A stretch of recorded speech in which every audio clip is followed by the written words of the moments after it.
wa ala alihi wa sahbihi ajma'in. Anak-anakku semuanya yang dirahmati Allah, sebelum kita mulai pembelajaran, mari kita berdoa, membaca surat Al-Fatihah. Semoga apa yang akan kita pelajari hari ini mendapatkan kemudahan, petunjuk, serta barokah dari Allah Subhanahu wa Ta'ala. Berdoa dengan baca surat Al-Fatihah. A'udzubillahi minasyaitonir rajim. Bismillahirrahmanirrahim. Alhamdulillahirabbil alamin, arrahmanirrahim, maliki yaumiddin. Iyyaka na'budu wa iyyaka nasta'in, ihdinas siratal mustaqim, siratal ladzina an'amta 'alaihim ghairil maghdubi 'alaihim waladdallin. Amin. Baik, langsung saja materi kita kali ini. Pak Guru akan menjelaskan seputar zakat, infak, dan sedekah. Zakat, infak, dan sedekah. Untuk materi zakat, infak, dan sedekah, ini nanti materi yang sering muncul di ujian ya, jadi harus diperhatikan. Langsung saja untuk kompetensi dasar yang ingin didapat dari pembelajaran ini adalah peserta didik terbiasa berinfak, kemudian peserta didik terbiasa bersedekah, kemudian peserta didik memahami hikmah zakat, infak, dan sedekah. Nah, jadi ada materi zakat, infak, dan sedekah. Nah, sebelum itu mari kita simak praktek zakat berikut ini.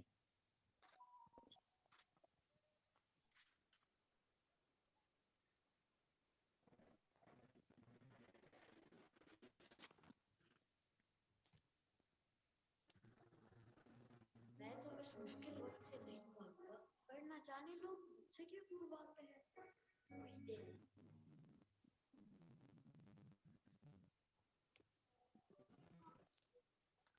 Pak, nggak kedengaran, Pak.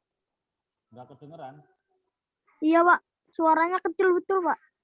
Iya, Pak. Nggak ada suaranya. Kedengaran enggak? Masih kecil, Pak. Suaranya masih kecil. Bismillahirrahmanirrahim. Oh, ya sudah.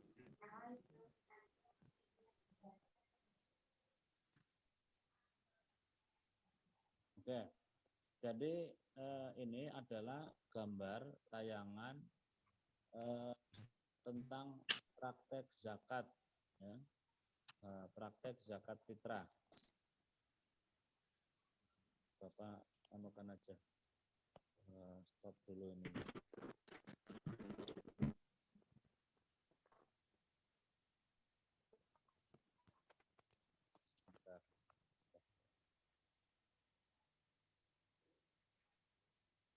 Nah, tadi adalah praktek zakat fitrah yang biasa kita keluarkan di bulan suci Ramadan.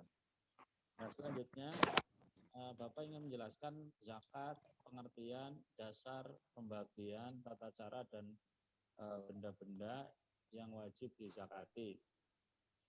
Ya, zakat artinya bagian tertentu dari harta yang wajib dikeluarkan oleh setiap muslim apabila telah mencapai syarat dan ditetapkan sebagai salah satu rukun Islam.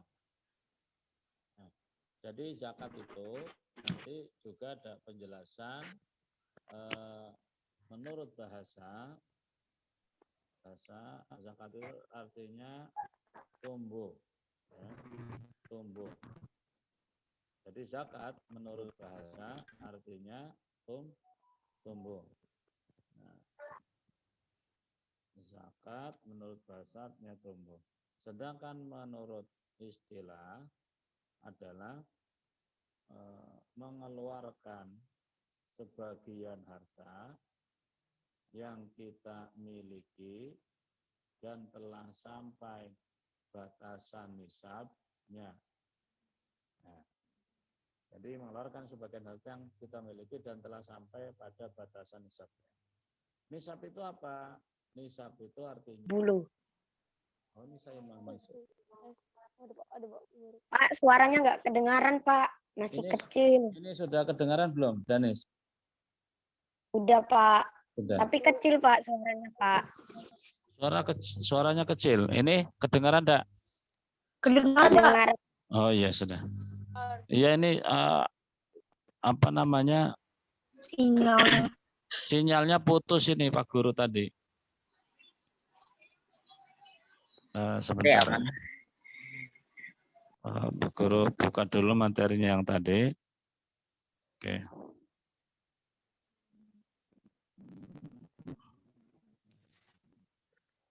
Jadi Bapak ulangi lagi, zakat itu menurut bahasa artinya tumbuh, berkembang, sedangkan menurut istilah adalah mengeluarkan sebagian harta yang kita miliki apabila telah sampai pada batasan nisabnya.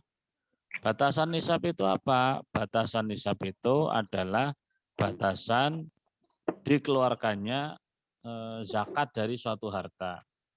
Jadi Bapak tulis kembali di sini pengertian zakat ya. Pengertian zakat nisab. Ayo jangan coret-coret.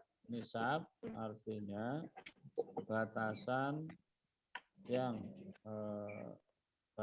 batasan harta yang harus dikeluarkan zakatnya.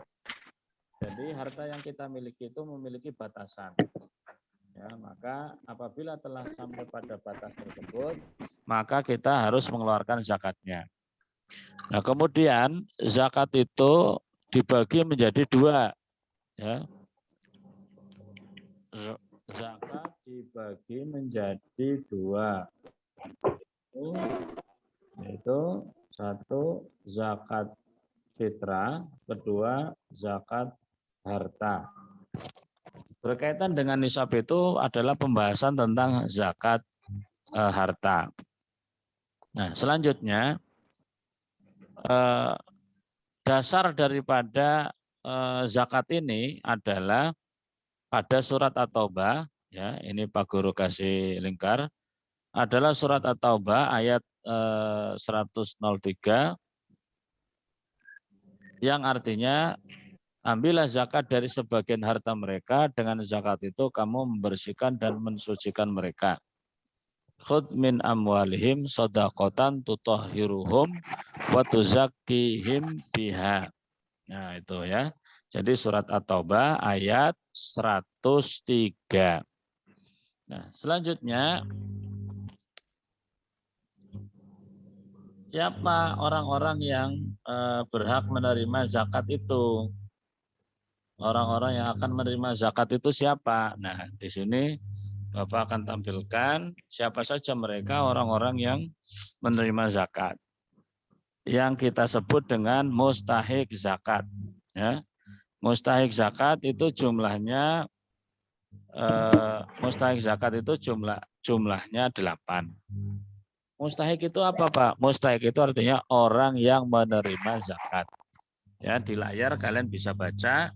Fakir nomor 1, yang kedua orang miskin, yang ketiga amil atau disebut juga dengan petugas pendistribusian zakat, yang keempat mu'alaf, orang yang baru masuk Islam, yang kelima adalah riqab, budak hamba sahaya, yang era sekarang sudah dihapus, kemudian ghorimin, yaitu orang yang punya hutang, memiliki hutang yang tidak sanggup dia membayar sehingga tidak bisa memenuhi kebutuhan pokok dirinya, dan 7 orang fisabilillah, yaitu para pejuang di jalan Allah, yang ke-8 ibnu sabil, yaitu orang yang dalam perjalanan yang kehabisan, dan perjalanan itu adalah dalam bentuk taat kepada Allah Subhanahu wa taala.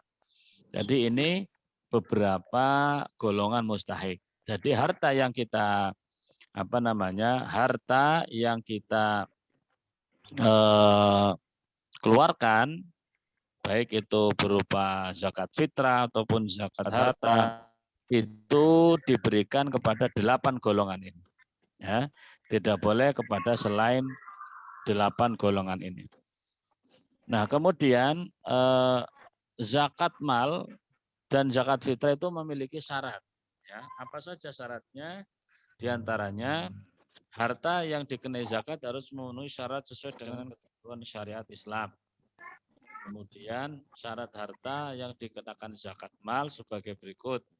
Harta itu miliknya, milik diri sendiri, kemudian halal, kemudian nisab, dan haul atau sampai 1 tahun.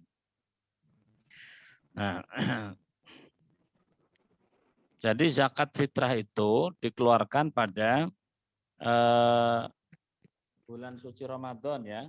Jadi sebentar lagi kita akan menghadapi memasuki bulan suci Ramadan, maka kita harus menyiapkan zakat fitrah. Zakat fitrah itu apa, Pak? Zakat fitrah itu adalah zakat untuk mensucikan diri.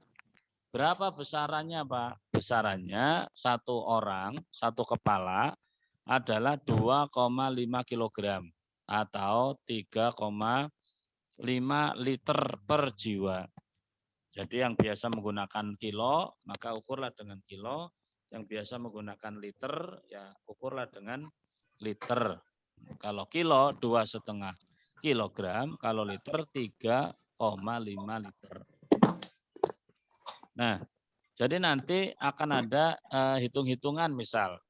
Kalau satu keluarga terdiri dari ayah, ibu, 2 anak, maka berapa besaran zakat yang harus dikeluarkan oleh sang ayah, zakat fitrahnya maksudnya.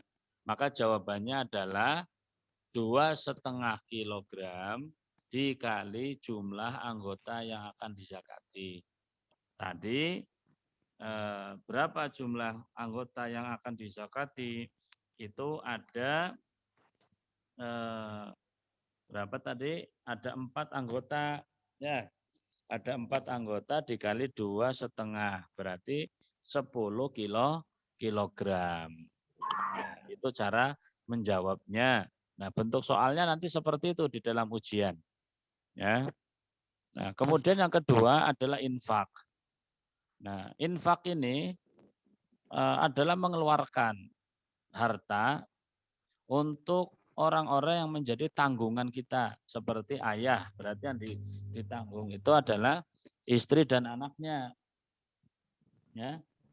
Sedangkan orang lain seperti misal Farwana melihat masjid musola di samping rumahnya perlu dibantu, maka itu namanya sedekah. Nah, itu namanya sedekah. Nah, infak ini khusus diperuntukkan pada orang-orang yang menjadi kewajiban dia harus dipenuhi.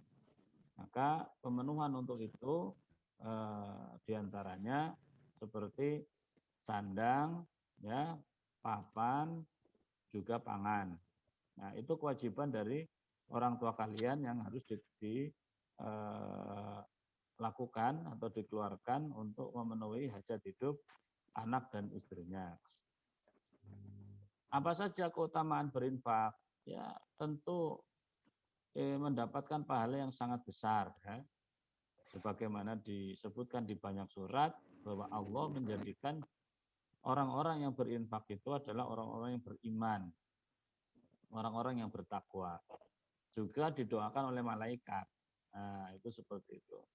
Nah, kemudian sedekah ya. Jadi sedekah itu sebagai bukti kalau kita taat patuh kepada perintah agama. Taat patuh kepada perintah agama, maka itu bersedekah dalam hal apapun. Maka yang sesuai dengan Al-Maidah ayat 2, wa ta'awanu 'alal birri wat taqwa wa ta'awanu 'alal ismi wal udwan, tolong menolonglah kalian dalam takwa dan dalam kebaikan dan takwa, dan jangan tolong menolong dalam dosa dan permusuhan. Nah, jadi di sini apapun yang namanya kebaikan, apapun yang namanya ketakwaan untuk menolong ke sana, maka itu adalah dalam bentuk sedekah. Kalau ada datang orang peminta-minta ke rumah kalian, itu bukan infak namanya, itu bersedekah. Kalau misal ada kalian ketemu di jalan, ada anak menangis, kemudian kalian merasa kasihan, kalian memberikan bantuan, itu bersedekah. Ya. Dan bersedekah itu lebih umum, bisa bersedekah dengan menggunakan materi, bisa juga bersedekah dengan menggunakan non materi. Bersedekah dengan menggunakan materi itu seperti apa? Seperti bersedekah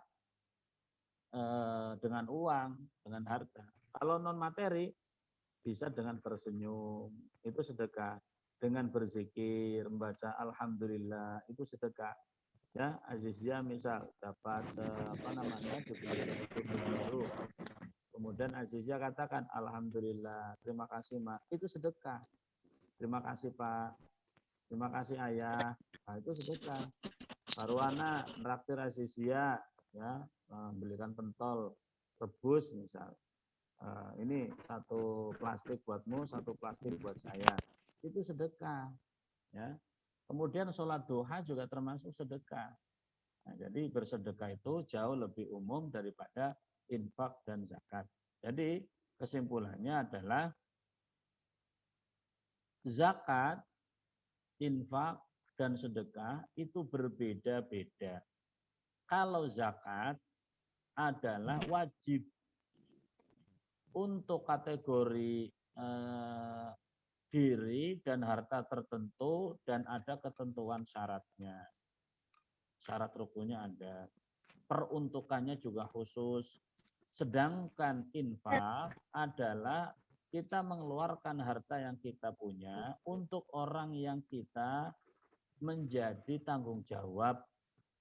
Orang yang menjadi tanggung jawab kita, istri, anak-anak, dan seterusnya.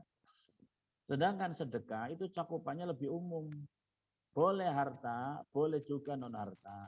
Boleh untuk siapa saja tanpa ada batasan. Boleh kapan saja. Infak juga sama, boleh kapan saja. Tapi kalau zakat tidak bisa kapan saja, ada aturannya. Nah, ada aturannya. Kalau zakat fitrah, maka setahun sekali di bulan Ramadan. Kalau zakat mal itu juga setahun sekali, tapi nanti terhitung pada kalau hartanya sudah setahun. Nah, itu seperti itu. Baik, sebelum Pak Guru lanjut, ada pertanyaan, silakan. Kalau ada yang mau bertanya. Bisa dipahami enggak? Bisa, Pak. Alhamdulillah. Bisa, Pak. Kalau Bisa, sudah, Pak. Bapak akan menjelaskan tentang hikmah daripada zakat, ya, zakat, infak, dan sedekah. Hikmah zakat, infak, dan sedekah. Kira-kira apa hikmah yang bisa kita ambil dari zakat, infak, dan sedekah? Ada yang bisa menyebut? Silakan.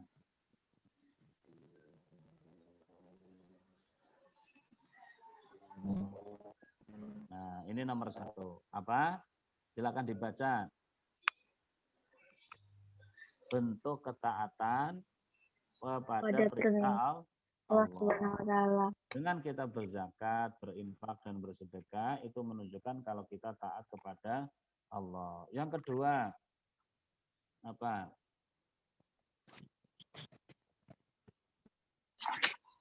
Sarana, ya, atau cara kita berbagi nikmat kepada orang lain, ya. Ada caranya. Nah, begitulah caranya. Jadi cara kita berbagi nikmat kepada orang lain, pemberian Allah, seperti pemberian Allah kepada orang lain, caranya dengan berzakat, infak, dan sedekah. Nah, itu ya. Yang ketiga, zakat, infak, dan sedekah juga bisa mempersempit jurang kemiskinan atau mengangkat derajat kemiskinan. Kenapa? Karena dengan adanya zakat, infak, dan sedekah, orang yang tidak memiliki apa-apa bisa kita berikan modal. Sehingga dengan modal itu dia bisa bekerja. Maka dengan dia bisa bekerja, yang selama ini dia kerja tidak karu-karuan atau serabutan, dengan punya usaha, hasil atau penghasilannya menjadi lebih jelas. Nah, Itu ya. Kemudian mengurangi tingkat kriminalitas. Nah, jadi dengan adanya infak, zakat, infak dan sedekah itu akan mengurangi tingkat kriminalitas, tingkat kejahatan di masyarakat. Kenapa orang itu mencuri? Bisa jadi faktor karena dia lapar. Kenapa orang berbuat kejahatan, memasang paku di jalan? Karena bisa jadi dia lama tidak ada penghasilan, ya, sehingga dia berbuat kejahatan. Maka dengan adanya infak, sedekah, zakat yang dilakukan, ditunaikan sesuai dengan tuntunan agama, maka insya Allah bisa mengurangi tingkat kriminalitas di masyarakat. Kemudian apalagi? Menenteramkan hati dan pikiran. Orang yang rajin zakat, infak, dan sedekah itu pikirannya menjadi tenang, ya, menjadi tenang, menjadi tidak terlalu banyak pikiran. Kenapa? Karena dia menilai bahwa harta itu adalah titipan Allah dan harus dikembalikan kepada orang yang berhak. Siapa orang yang berhak? Ya diantaranya kita sebagai orang yang mendapatkan titipan. Yang kedua adalah orang lain yang Allah titipkan melalui kita. Nah, gitu ya. Jadi 5 hikmah daripada infak, zakat, dan sedekah ini silakan diingat-ingat ya. Silakan diingat-ingat. Baik, ada yang mau bertanya silakan. Kalau ada yang ingin ditanyakan. Tidak, Pak. Sudah jelas semuanya? Tidak, Pak. Ya, Pak. Sudah mengisi daftar kehadiran Tidak, di tidak. Google Sudah, Classroom? Pak. Sudah. Sudah, kalau sudah alhamdulillah. Nanti Bapak akan buatkan tugas di Google Classroom. Silakan nanti kalian jawab dan di-upload kembali hasil jawabannya. Bisa melakukan itu ya? Bisa, Pak. Bisa ya? Ya, alhamdulillah. Bisa. Oh, ya. Baik, karena waktu sudah penjelasan sudah Pak Guru jelaskan. Tiba saatnya kita mengakhiri pertemuan kita pada hari ini.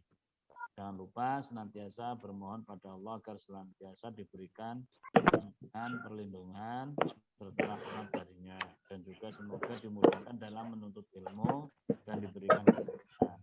Mari kita akhiri pertemuan ini dengan baca hamdalah. Alhamdulillah. Alhamdulillah. Assalamualaikum warahmatullahi wabarakatuh. Waalaikumsalam warahmatullahi Waalaikumsalam warahmatullahi wabarakatuh.